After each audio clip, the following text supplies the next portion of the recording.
bem, ou seja, eu prefiro fazer o bem porque eu tenho medo da punição, o que o Nietzsche vai entender aqui é que, na verdade, existe uma estratificação da moral por um processo de dominação, por um processo de nomeação, que é proferido através de um processo de dominação, que acontece, de acordo com a perspectiva nietzschiana, inexoravelmente em todo e qualquer processo civilizatório. Então, aqueles que dominam dentro de um determinado contexto são que são capazes de nomear. E, diferentemente do que entendia Paul-Ré, esses que são capazes de nomear, eles criam nomes ou nomenclaturas, né, proferem determinadas, digamos assim, substantivações, e criam essa divisão moral a partir de si mesmo, né? Então, ele identifica isso, ele vai através de algumas terminologias que a gente viu nos encontros anteriores, está nas regravações anteriores, etc., né? Que, diferentemente do que concebia Paul Ré, ou, por exemplo, os moralistas ingleses, né? Na verdade, esse fundacionismo etimológico ele é derivado desse contexto de dominação, né? Então, ele, a partir dessas investigações de dados históricos que ele identifica, né, através de concepções etimológicas, ele identifica que isso é visível, né? Então, as primeiras formas de linguagem moral disponíveis para ele, segundo o delineamento que ele faz, mostram que, na verdade, bom e ruim denotavam determinadas associações hierárquicas que, na verdade, estariam ligadas à superioridade e inferioridade, ligadas a essas questões que eu acabei de dizer, né? Então, a palavra em alemão, né? Mal, originalmente carregava conotações, na verdade, de puro e simples, em contraste com as qualidades dos nobres que, em um dado contexto histórico, né, criaram essa oposição enquanto diferenciação, porque foram eles que se apresentaram como nobres porque dominaram em um dado contexto histórico, né?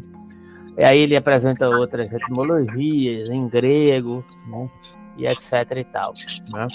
Que é na próxima sessão, que eu estou fazendo um resumo do 4 e do 5, né? No 5, ele recorrendo ao grego e ao latim, que é a continuação dessa questão, né? Ele começa a elaborar essa questão da tática etimológica, que eu estou chamando aqui, né? Que mostra que nessas palavras, né? Comparando ao exemplo que foi citado aqui agora, né? Podemos detectar uma nuance específica, né? Que é uma autonomeação no qual os nobres, que são aqueles que predominam, né, criam essas etimologias como uma forma de distinção, né? De distinção referente à casta que se considera superior, né? Além das próprias associações, como características boas, como poder físico, riqueza, bondade, e também se torna capaz de nomear, né, certos traços de caráter, como, por exemplo, como veracidade e autenticidade, por exemplo, que aparece lá na palavra grega de esdros, né? Que se contrapunha à falsidade das pessoas comuns, né? E a palavra para bom, na verdade, era ágatos, que originalmente significava bem-nascido, rico, corajoso.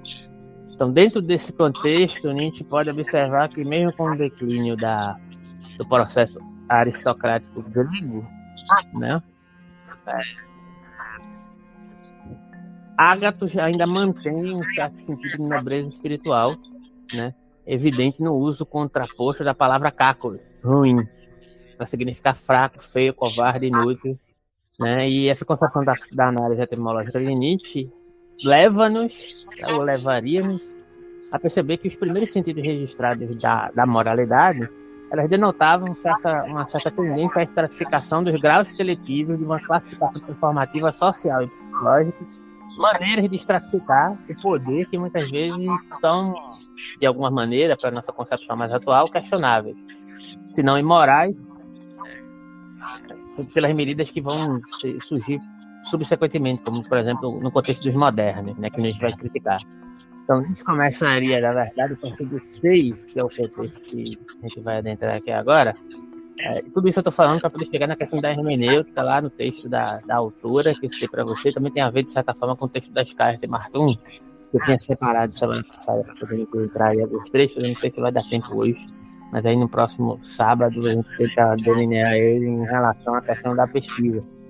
Inclusive, eu perguntei a você o seu e-mail para mandar novamente o modelo, não sei se você tem um modelo salvo aí. É importante que você tenha um modelo para você ir criando mais ou menos e poder a gente nos sábados, já que é um sábado teórico e um sábado mais formalista no que concerne o desenvolvimento do projeto, né? No final das contas. Então é importante que você tenha esse contato aí quando você puder, se puder também, né? Para ir distribuindo. Se você não conseguir, né, também e acaba tentando alguma informação de acordo com que você demonstrar interesse.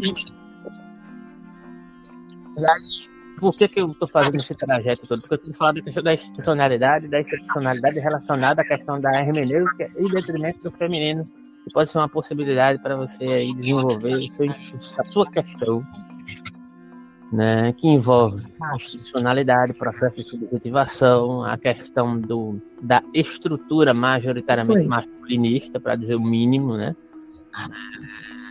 Que envolve processos normativos, que envolve processos de exclusão, que envolve processos de subserviência em relação ao feminino, estratificando o próprio feminino como algo subserviente ao masculino, e uma série de questões que para a gente pensar à luz de Nietzsche e à luz da história do Estados Unidos. Tudo bem até aqui? Então, tá claro que eu estou falando? Tá muito complexo. Não, tá tudo bem. Meu áudio tá bom? O áudio tá bom? Tá. Ok.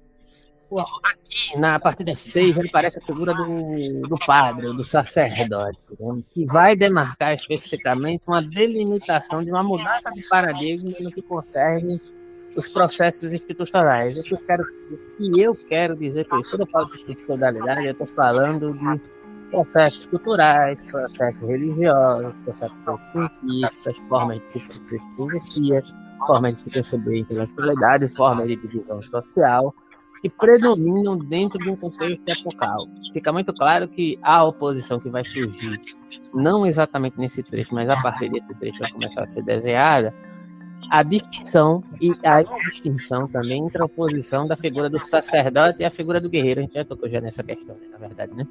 E o sacerdote e o guerreiro, e o conflito entre o sacerdote e o guerreiro, ela demarca uma mudança de processos institucionais que demarcam, na verdade, todas essas questões entre duas limitações que são importantes para o Nietzsche, que é força e fraqueza.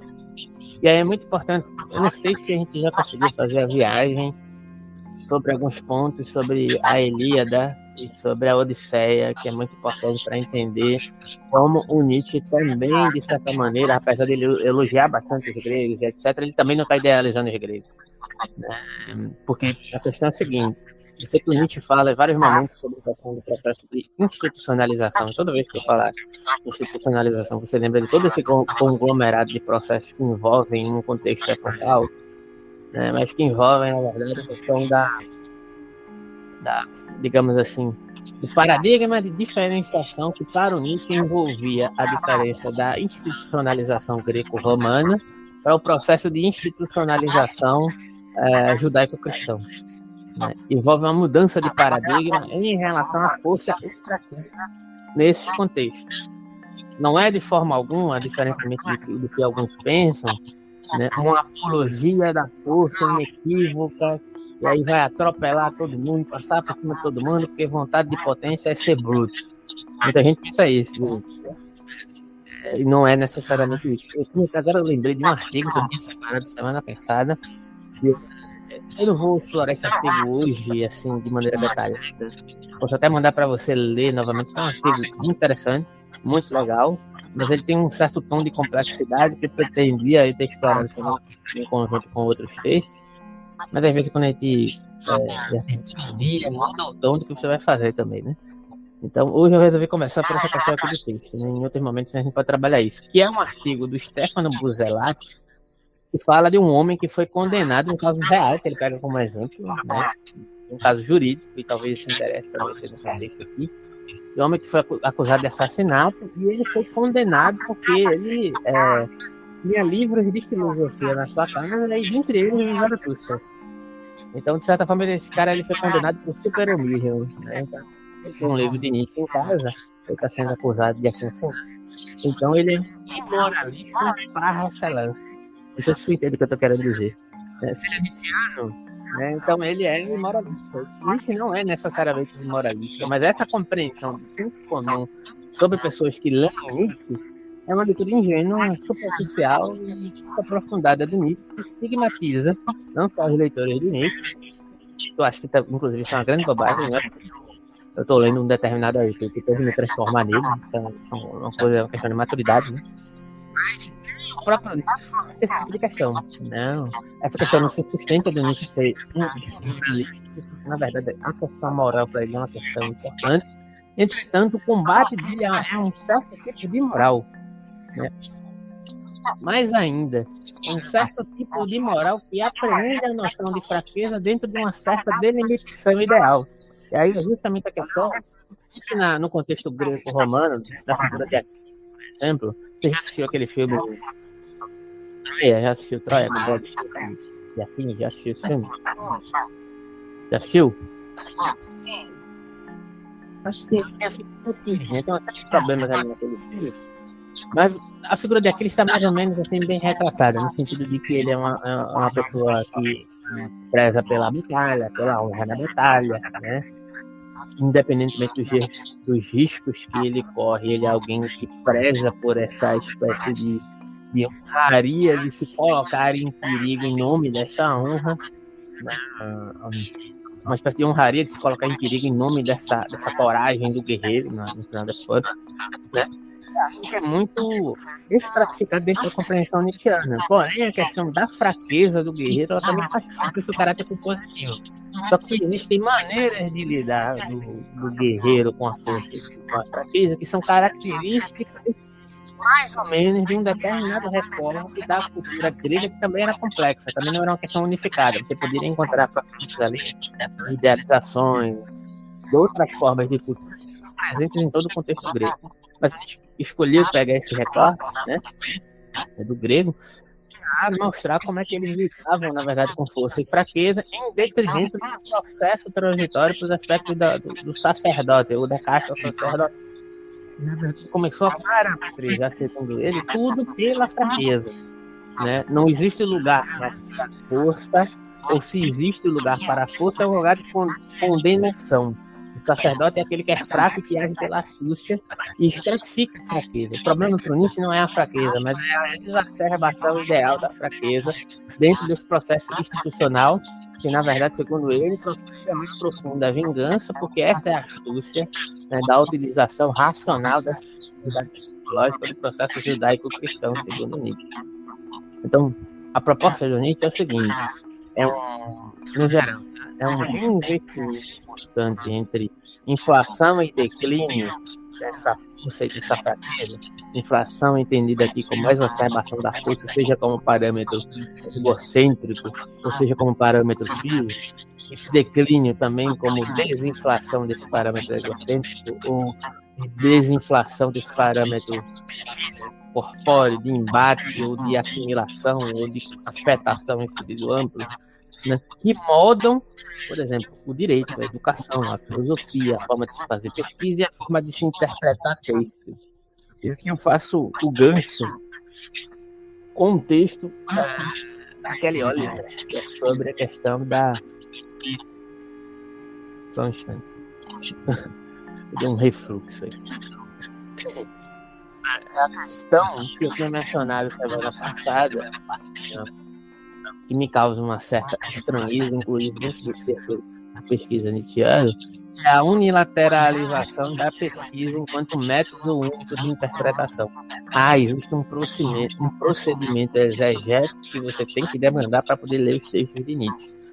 Nessa questão. Então, se a gente for considerar, por exemplo, que a filosofia nietzschiana ela trabalha dentro dessa questão da delimitação, da posição fisiopsicológica de mestre e de servo, né, que seria basicamente aquele que fica estratificado na composição de servo, alguém que não se torna criador, alguém que fica parametrizado dentro de uma moral análoga a essa moral idealizada pela fraqueza, que é essa espécie de computação que ocorre mais especificamente, mais exacerbadamente no processo de institucionalização judaico-cristão, né? Esse processo de racionalização a partir de uma unilateralidade lógica, a partir de interpretar os textos de Nietzsche, a partir de um método que é equivalente a essa profundidade ideal de uma espécie de digamos assim, eu não me lembro exatamente qual é o termo que a gente utiliza agora, né? É uma espécie de hermenêutica reativa, né? Que não é capaz de produzir nada, que não é capaz de explorar um texto e criar a partir dele. Né? Em detrimento disso, ela defende a pluralidade de interpretações e contatos afetivos com o texto que demandam um processo de hermenêutica ativa. Né? A unilateralização do método para se ler Nietzsche, seja lá qual texto que seja, né? É uma espécie de metodologia da reatividade. Isso englobando os maiores especialistas de Nietzsche, inclusive. Tá? Eu não fico de fora, não, porque a minha pretensão é justamente essa. Inclusive, eu fiz uma apresentação sobre isso. E eu vou além. Né? Não só em Nietzsche, por exemplo, em outros autores grandes, como Gadamer, que dialogou com Hegel, dialogou com Heidegger, foi bastante influenciado por Heidegger, que também vai ser apropriado muito, ele vai dizer algo parecido. Que um processo hermenêutico só pode ser radical o suficiente se ele for capaz de integrar todas as suas contestações enquanto abertura absolutamente radical dos processos hermenêuticos, tendo em vista, inclusive, a questão da dialética do senhor e do escravo em Hegel, e aqui não confundir a posição do mestre e do servo em Nietzsche com a composição do senhor e do escravo em Hegel. Aqui em Hegel isso tem uma espécie de composição dialética do reconhecimento que advoga pela interdependência dessas duas figuras para um sentido progressivo, né? O que Gadamer diz aqui no final das contas é que a generalização do método hermenêutico que, digamos, suscitaria uma espécie de método mais adequado e métodos inadequados para interpretações que poderiam ser concebidas como marginais aquém de uma tradição de uma determinada fortuna crítica de um determinado processo acadêmico, como uma espécie de divisão entre senhores e escravos, ou seja, o método eleito e aquele método e aquelas outras possibilidades objetivas, né, que no final das contas servem apenas como ponte para um desenvolvimento superior. Ou seja, em outras palavras, né, é a inserção, no final das contas, da divisão entre um processo necessário de reconhecimento para a divisão entre senhor e escravo. Por que eu estou dizendo tudo isso? Né? Porque, no final das contas, existem várias possibilidades, inclusive através de algumas inserções que a própria Kelly Oliver faz no texto de Nietzsche, que inclusive está naquele fragmento lá do início da terceira... Na verdade, do Zaratustra, que Nietzsche coloca no início da terceira dissertação, é que eu vou colocar aqui, né? Ele fala justamente da questão do lugar da mulher relacionado a essas questões que eu acabei de falar, de hermenêutica, de posição ativa e reativa, né, de processo de institucionalização e culturalização, como influenciando os processos subjetivos e por consequência, esses lugares de codificação e produção de uma determinada subjetividade individualizada, coisa que a gente rejeitava veementemente, né? Então tem uma série de possibilidades aqui, eu vou colocar aqui na dissertação, que começa aqui, é justamente essa citação aqui que é de Assim Falou Zaratustra, né? Descuidados, zombeteiros, violentos, assim os quer a sabedoria. Ela é uma mulher e ela ama somente um guerreiro, né? E aí, deixa eu só localizar aqui a minha anotação sobre essa pergunta aqui, inicialmente, sobre tudo isso que foi colocado, alguma dúvida? Essa é a hora.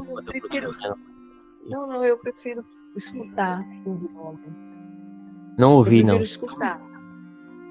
Tá. Eu prefiro te escutar, não é? Aí depois...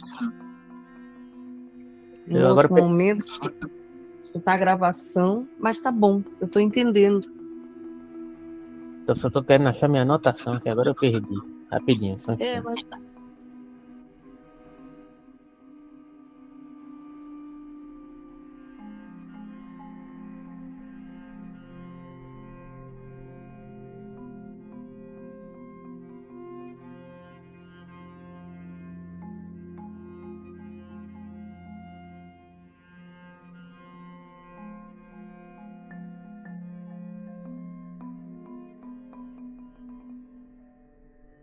Isso aqui é muito interessante, porque tem um contexto, né, que desenvolve-se sobre essa interpretação acerca desse trecho, né, desse trecho aqui, que coloca o Nietzsche como alguém, apesar disso estar presente, tá? Não quer dizer que isso não esteja presente no Nietzsche, mas que generaliza, né, a questão do lugar do feminino por uma certa nivelação interpretativa que já recai sobre o Nietzsche a priori, né? Então, por exemplo, né, aqui, ó, se a sabedoria é uma mulher e, portanto, ela quer que sejamos corajosos, despreocupados, zombeteiros, violentos, então não poderíamos fazer a pergunta: o que a mulher quer? Né? Segundo uma interpretação que é majoritária atribuída a esse trecho, né? Fazer essa pergunta seria preocupar-se com o desejo dela, algo que um guerreiro não faria. Aí vamos lembrar a conexão disso aqui com o contexto que eu mencionei ali do processo de institucionalização greco-romano, que tinha muito essa questão, né, da volatilidade, né, do guerreiro alcançar a glória. Ele tinha que se dispor a um certo sentido social, a um paradigma social, mesmo que isso custasse a própria vida dele, né, para se lançar além da vida comum. E o que era a vida comum? É aquela vida lá cotidiana, com a mulher, com os filhos, né, a mulher e os filhos que ficassem em casa porque eu vou à batalha, né. É muito isso nesse contexto que o Nietzsche está recortando aqui. E é por isso que isso entra em xeque aqui, né? Então, a mulher só pode amar um guerreiro, porque o que a mulher quer não importa, né? Nesse contexto aqui, mas eu vou desenvolver esse raciocínio, não é a única possibilidade, não. Então, né, essa maneira pujante, supostamente pujante, apresentaria-se dentro dessa postura, digamos assim, né?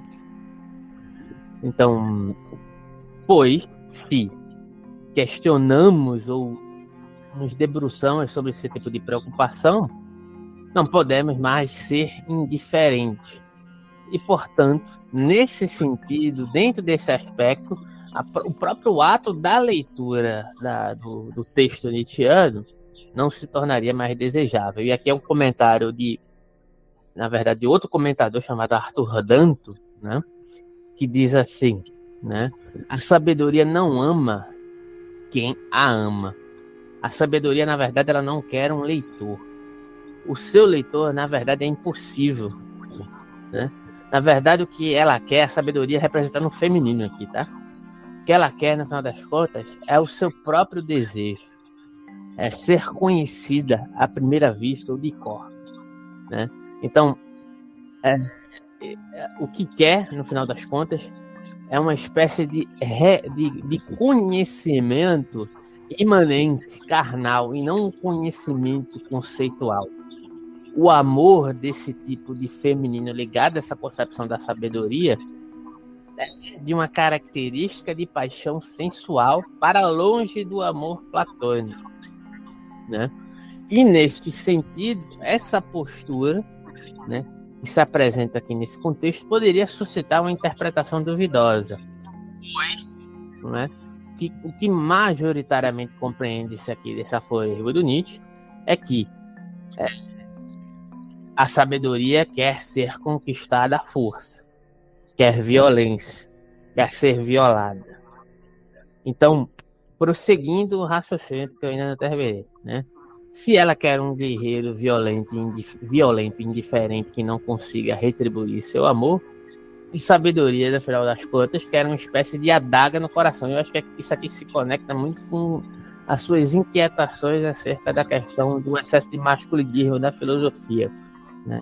Entretanto, já antecipo, isso aqui não é a única interpretação sobre essa questão, tá?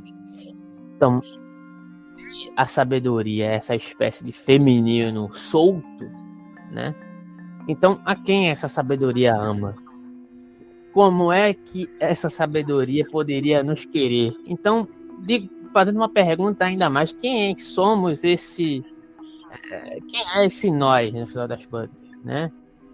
Como deveríamos ler a relação entre a sabedoria e o guerreiro, apesar da interpretação de Dante, né?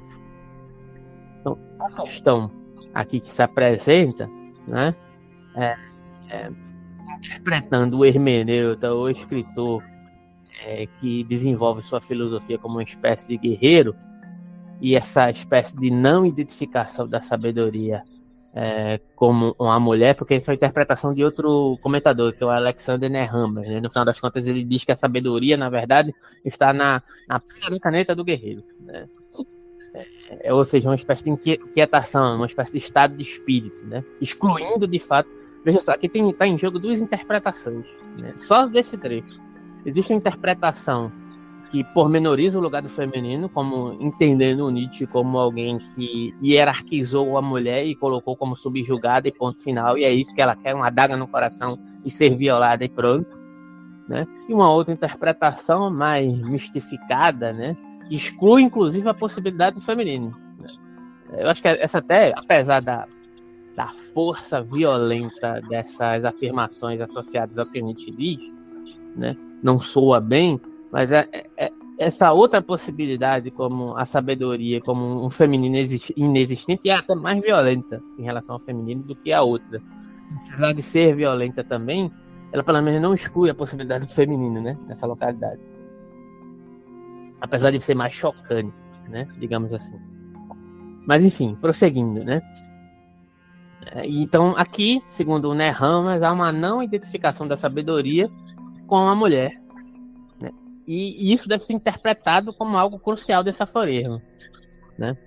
E isso vai demandar, inclusive, todo o delineamento do próprio terceiro ensaio a partir desse aforismo de Zaratustra, né? Como os ideais ascéticos. Inclusive, tem um trecho dos ideais ascéticos que é sobre o feminino, sobre, digamos assim, uma espécie de anarquismo orgânico da mulher em relação... anarquismo orgânico do feminino em relação a um processo de organização mais pujante, né? Mais volitivo, afirmativo no que concerne a vida. Isso vai estar presente ali de fato. Então, esse Nehammer, né, esse comentador, afirma, no final das contas, no terceiro ensaio, é que existe, na verdade, uma declaração de guerra ao ideal ascético, no qual Nietzsche tentaria colocar os seus próprios valores no lugar dos valores ascéticos. Aqui eu já de cara eu já discordo dele, porque no final das contas, no final da segunda dissertação, o Nietzsche dá uma dica de que os ideais ascéticos, em certa medida, eles têm uma certa utilização, né? Não dá para extirpar completamente os ideais ascéticos, apesar de que ele vai comprar uma briga, sim, com uma utilização. Isso aqui é muito análogo à questão que eu acabei de falar sobre a questão da fraqueza. O Nietzsche ele não quer extirpar a fraqueza, porque ele sabe que não é possível extirpar a fraqueza. Então, sendo o ascetismo utilizado dentro de um parâmetro análogo como um tipo de fraqueza, ele também pode ser potencializado se bem utilizado, né? Segundo as suas interpretações. Mas, enfim, seguindo essa interpretação aqui, segundo o Nehammer, o Nietzsche seria o guerreiro que travaria uma guerra contra o próprio ideal ascético. Então, o próprio Nietzsche seria o amado da sabedoria, né? E a tese do terceiro ensaio conceberia que seria uma espécie de entrave de uma guerra total contra o ideal ascético. Só que, como eu disse aqui, a comentadora ela me acompanha no raciocínio, né? A Kelly Oliver, no final das contas, porque esse texto é de uma mulher dialogando com leituras masculinas majoritariamente, e eu concordo com ela, acho que a leitura dela é mais coerente, né? Ela é mais multifacetada, ela é mais plural, ela é mais provocativa, né, mais filosófica do que todas essas. Ela fala sobre a ambivalência que está presente. Tá me ouvindo? Tá aí, né? A ambivalência que está presente no terceiro ensaio. E, na verdade, o que o Nietzsche está fazendo é um processo de diagnosticação que envolve os significados e os processos dos ideais ascéticos em suas diversas modalidades. Isso a gente já viu, inclusive, está gravado, eu acho. Se não tiver gravado no drive nosso aí dos nossos encontros, está gravado em alguma das apresentações que a gente fez em conjunto ali no grupo de estudo, né? A gente condená-lo veementemente de uma maneira unilateralizada, né? Na verdade, o que ele está preocupado é no nuançar dos ideais ascéticos, né? Só que a maioria dos críticos e estudiosos de Nietzsche optam por ignorar a figura da mulher em Nietzsche, porque é mais cômodo, né? Assim como Nerramas, eles não a levam a sério o suficiente. No entanto, se a gente prestar atenção ao lugar da mulher multifacetada em Nietzsche, né, é possível que em vários aspectos a nossa leitura de Nietzsche do lugar do feminino em Nietzsche deverá se modificar assim absurdamente. Ao contrário do que, por exemplo, considera Nerramas, que considera a questão do guerreiro, né, como primordial e a mulher como algo não presente, né, a gente pode delinear, na verdade, uma investigação sobre o nuançar dessas questões, né? Que, na verdade, é a lição que devemos aprender em relação ao guerreiro e a mulher, ou o feminino, e o escritor, leitor e a sabedoria que envolve a questão, no final das contas, sobre os processos hermenêuticos que o Nietzsche também, não dá para negar que o Nietzsche está provocando, né? Desde o Nietzsche, o problema do Nietzsche com os filólogos clássicos, está envolvida essa questão do método unilateralizado, inclusive de hermenêutico, do método hermenêutico. Você lembra que eu comecei sobre a questão da etimologia, né, da etimologia de como o Nietzsche está diagnosticando a questão daqueles que predominam, eles são capazes de nomear. Isso aí não é à toa, nada disso é à toa, sabe por quê? Porque, diferentemente do que as pessoas interpretam majoritariamente, que o Nietzsche está fazendo apologia do senhor sobre o escravo, da força sobre a fraqueza, não. Ele está utilizando isso como ferramenta, inclusive, para provocar os processos de idealização e estratificação, inclusive no que implica método filosófico, método de interpretação de processos hermenêuticos, que se unilateralizam, inclusive, desde do período filológico. Ou seja, em outras palavras, aquele que se assenhora do método, que predomina dentro de um contexto de pesquisa, né, é que elege o método hermenêutico como predominante, que é capaz de nomear. Em outras palavras, eu acho que, putz, sinceramente, né, assim, é tão claro e límpido, né, mas tem alguns especialistas que fazem questão de não ver isso, que é muito cômodo para ele, né, tipo, se centralizando no lugar de especialista, e tudo que se confronta com esse tipo de questão não é válido, né, não é adequado, né, não é rigoroso o suficiente. Acompanha até aí?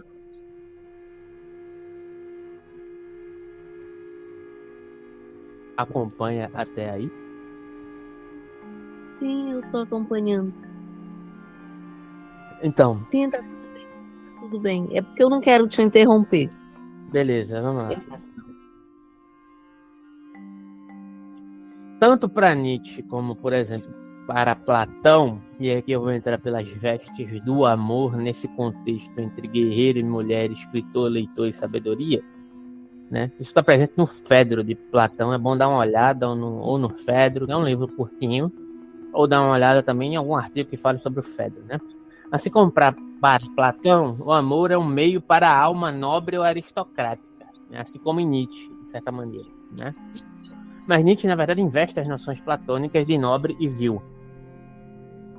Para Nietzsche, no final das contas, a elevação à nobreza não é uma espécie de elevação às formas transcendentes e blá blá blá, formas espirituais e etc e tal, né? Que traga consigo um autoconhecimento contido, né?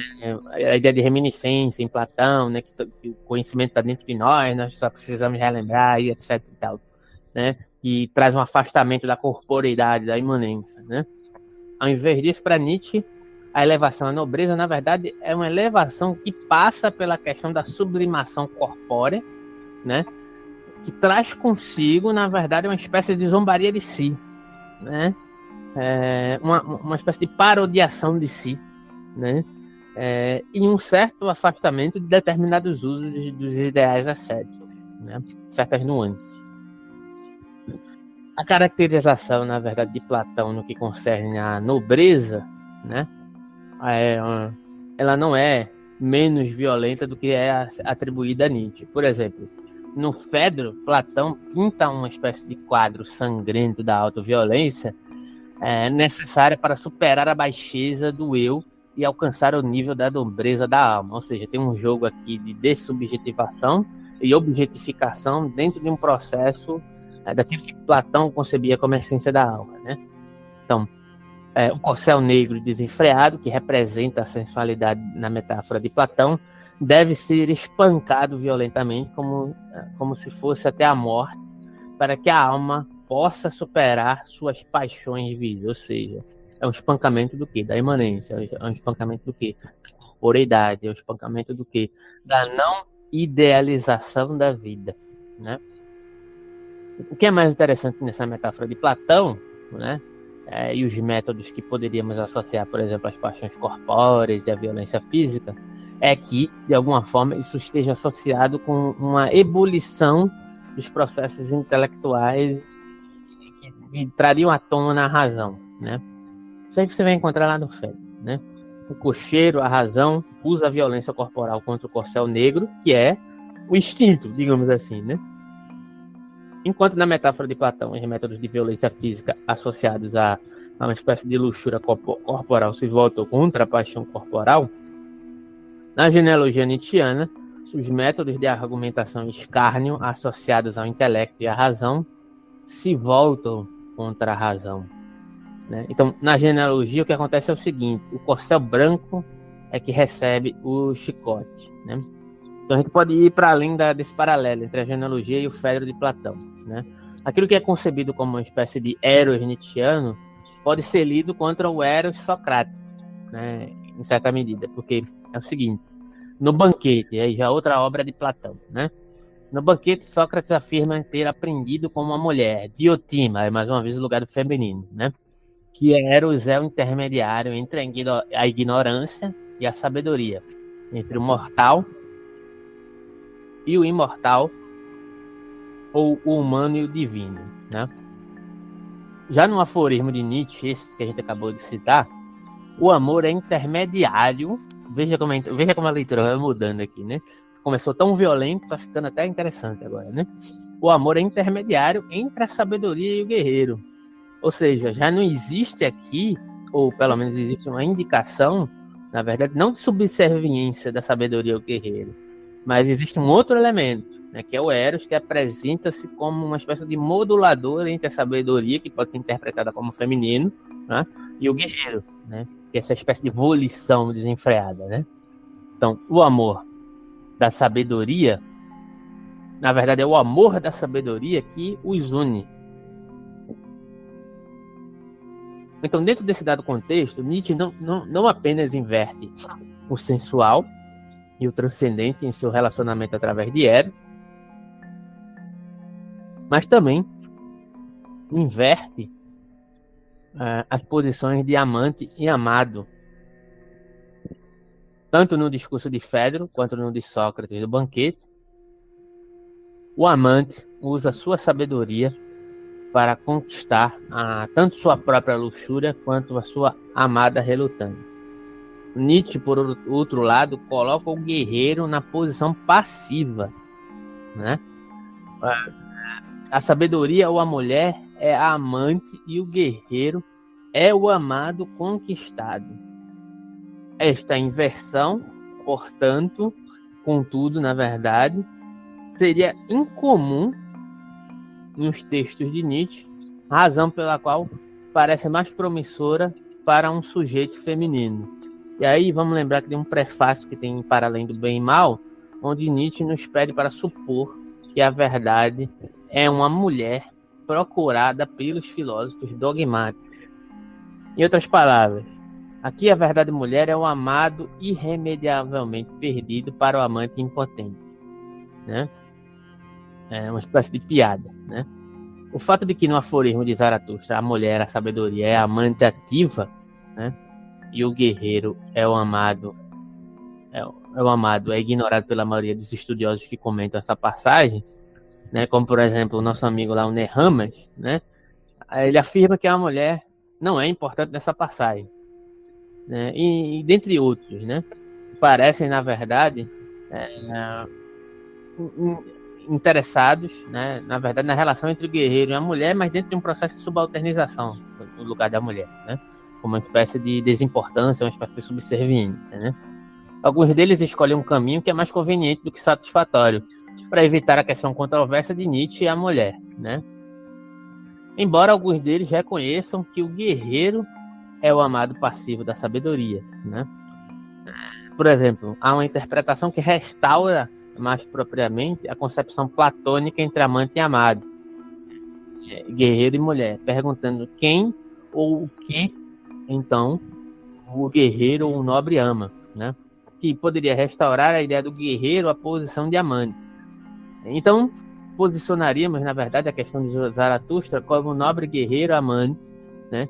E responderia a pergunta, quem o guerreiro ama? Ao indicar que Zaratustra fala do desejo do guerreiro, quando diz que de tudo que está escrito ama apenas o que um homem escreveu com seu sangue, o guerreiro nessa situação é tanto o escritor Zaratustra, né, que nesse caso aqui representaria Nietzsche, quanto o leitor que apenas ama o que ele mesmo escreve com seu próprio sangue, né?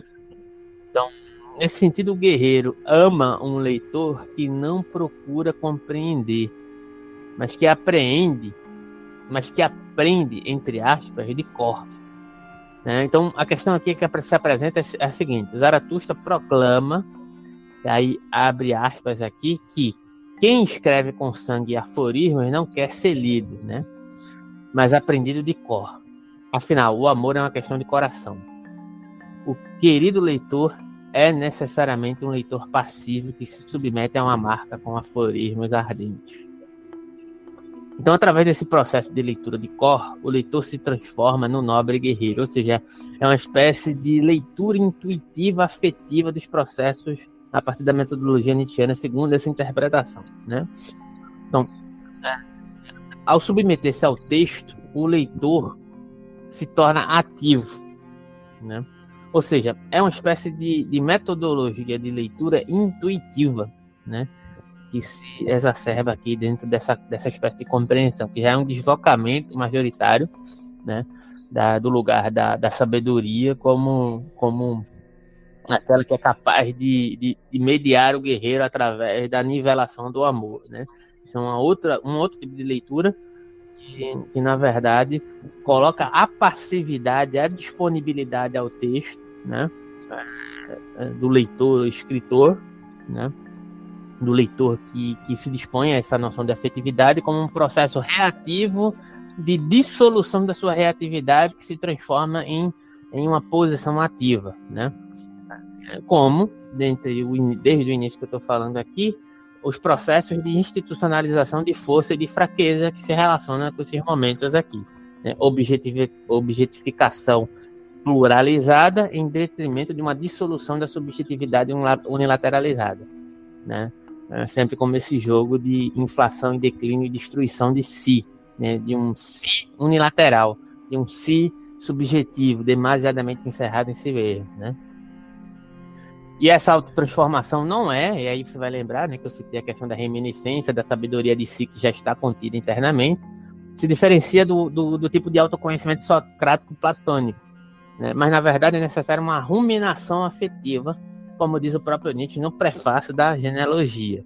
Ainda esse tipo de interpretação sustentaria que os relatos quase científicos da genealogia também podem ser lidos como mitos com o propósito de autoeducação do leitor. Na verdade, para a transformação do conhecedor em um leitor que rumina, né? E aí você pode ver a questão lá também das críticas do Nietzsche que tem lá naquela parte lá, na verdade, aos fisiólogos de sua época, né? Que tem aquele trecho lá da curvatura do crânio, que é muito mal interpretado, né? Que no final da primeira dissertação, se não me engano, é no final da primeira, ou da segunda, não lembro agora exatamente, né? Tem uma autojustificação da crítica, que na verdade ele chama os médicos e cientistas para pensar a questão da moral no que implica o próprio método científico, né? Acho que você lembra disso.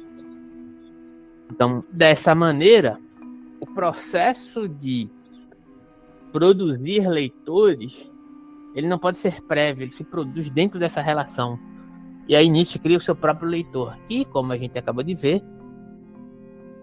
de alguma maneira, ao mesmo tempo masoquista e sádico, tão quanto aquele que aparece como o lugar do amante em relação a, ou o amante ou amado em relação à sabedoria dentro desse contexto do aforismo, né? Que escreve não apenas com seu próprio sangue, mas também com o sangue de seus leitores, né? E aí voltando para a interpretação de Danto, né? Que enfatiza a violência que os textos de Nietzsche causam aos seus leitores. O aforismo seria, na verdade, a melhor arma do filósofo, pois com um punhal que viaja velozmente, aloja-se no leitor, né? Então, o aforismo, de alguma forma, é implantado e metabolizado no leitor, né?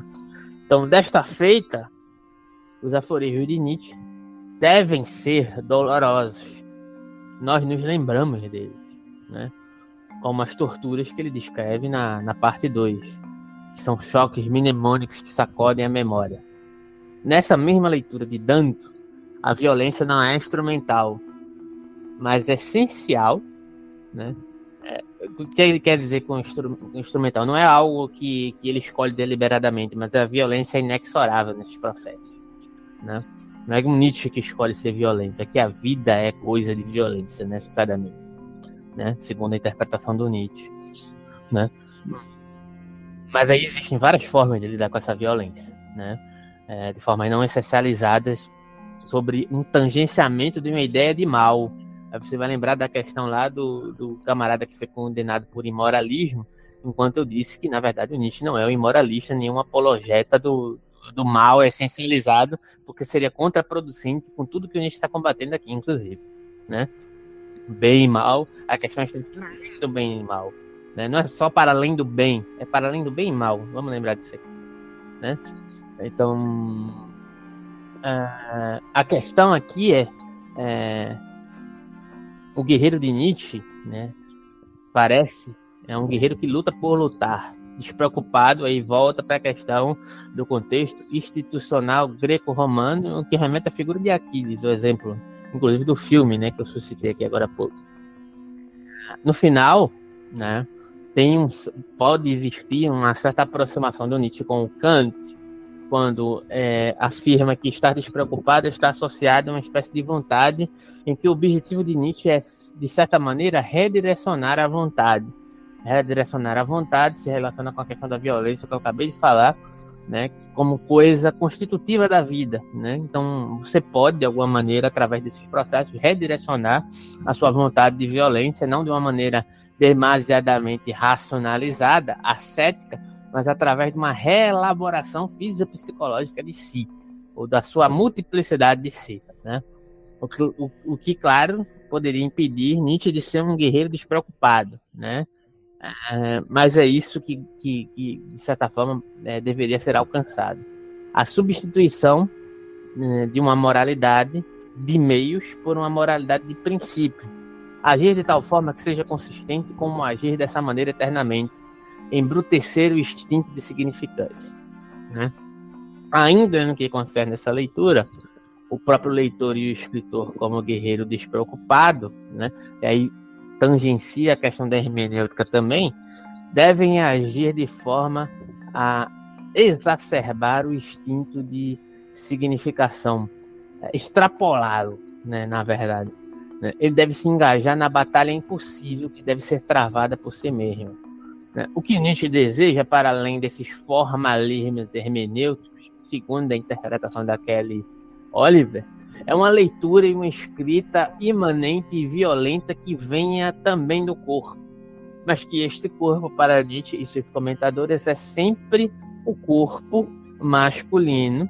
O que acontece, porém, quando, ao contrário dessas interpretações de Danto, de Nerramas e etc., desviamos a nossa atenção do guerreiro para a figura da mulher, né? E aí vamos lembrar do aforismo: despreocupado, zombeteiro, violento, assim nos quer a sabedoria. Ela é uma mulher e sempre ama apenas um guerreiro. O que acontece quando a mulher sabedoria se torna, na verdade, a protagonista, a amante? Ela se torna um agente ativo e o guerreiro se torna um amado passivo, o objeto de seu amor. Que tipo de amor pertence a ela? O dela é necessariamente um amor violento? E o que o amor dela nos ensina sobre ler e escrever? Quando lemos a mulher sabedoria como amante ativa, o que podemos aprender com a lição de Nietzsche sobre leitura e escrita? Além disso, o que acontece quando a leitora de Nietzsche é uma mulher?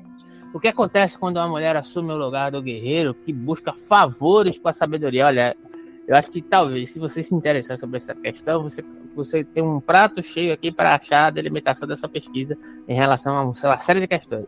Não sei o que é que você acha. Tá bom. E aí? Tá muito bom.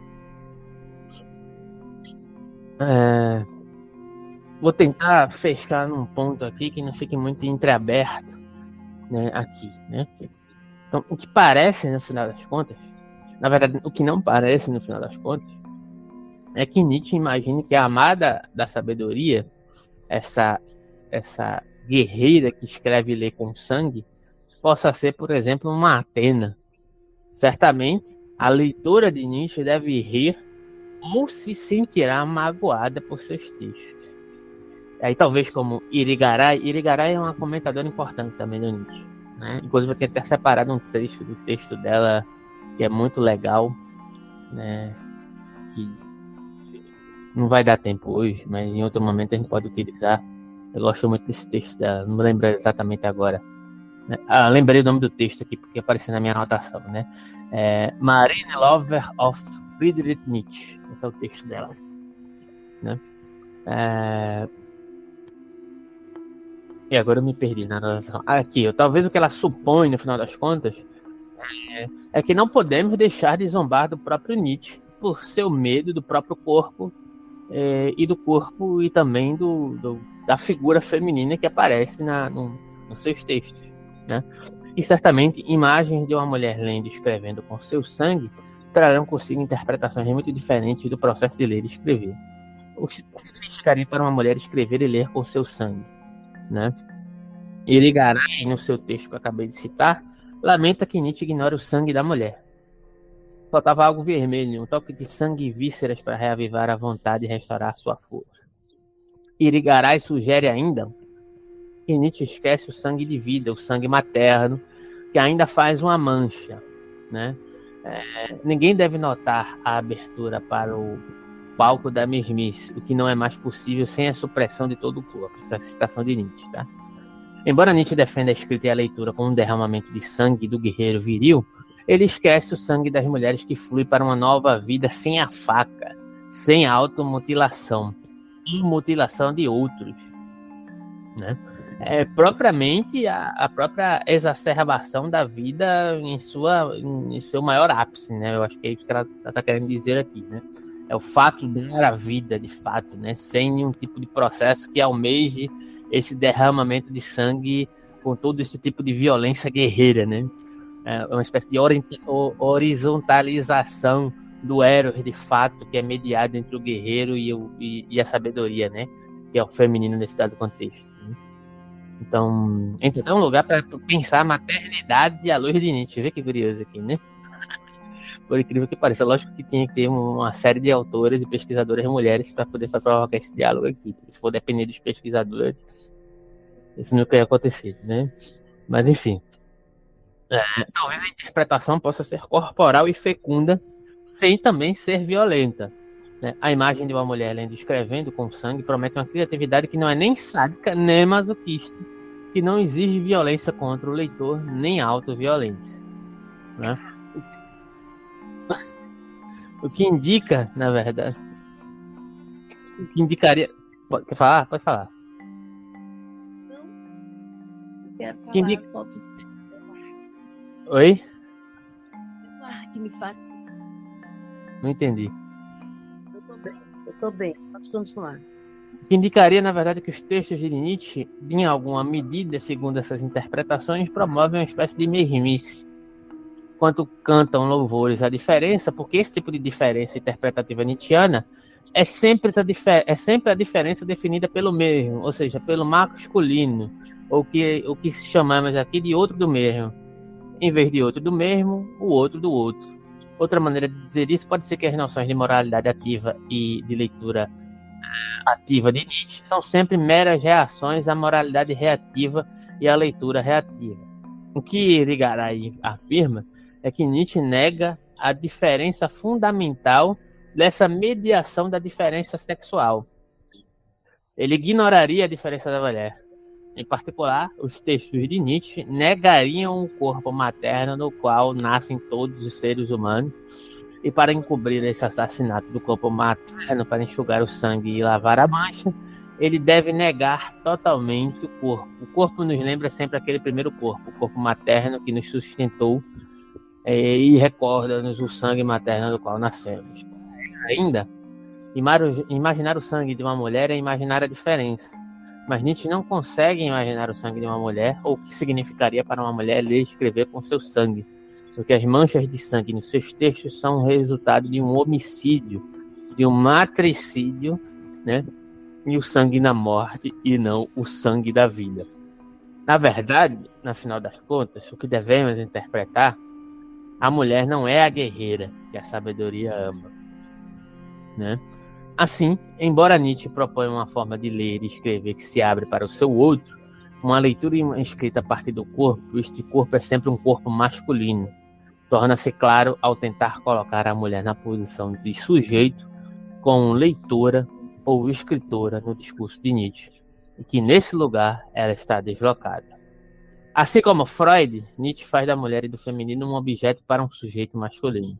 Como Freud, embora Nietzsche abra a filosofia para o outro, o corpo ele fecha a possibilidade de um outro especificamente feminino, e assim elimina a possibilidade não estratificada mediante um processo de idealização do corpo de uma diferença imanente sexual.